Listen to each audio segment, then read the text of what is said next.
so thankful for this beautiful day, Lord, gathering us as a community, as a family, as a couple. Thank you for organizing our schedules and this mission.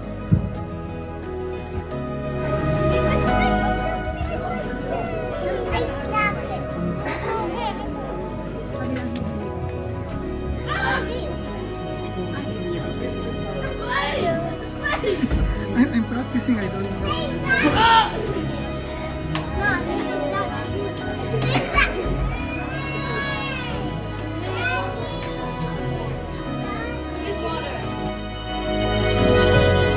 My name is Dan Dallas, everyone. I prefer, this is my beautiful family, my wife Cheryl Ann, here, and my two young kids, Uy. Nino is the eldest, 9 years old, and Roman is 3 years old. Yeah, we've been here with Christ for 5 years now, and in Colorado for 7 years. Christ have been up here in Colorado. We praise the Lord. So again, why are we here?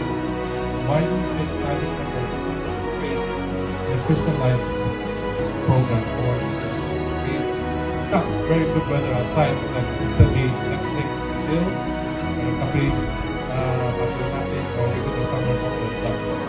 I honor you, brothers and sisters, that you are here. You answered the call of your friends, of your fellow churchmates to come to the CLP, and we honor you that you are here. And as we go through the CLP program, hopefully these questions will be answered.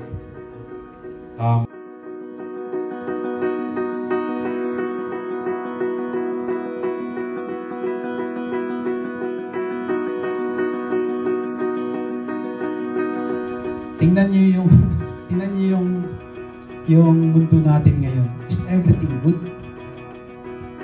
What happened? Right? But when God created it, He found and He saw it to be good. Okay? And we're going to discuss what happened. God is love and the master creator of all things. Out of His goodness and love, He created everything. Out of His goodness and out of His love, He created everything. There was no obligation for Him to create us.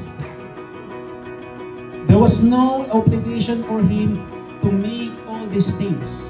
But why did God create us? Because His very nature is love. And because of that love, He created all of us. Can you imagine? I actually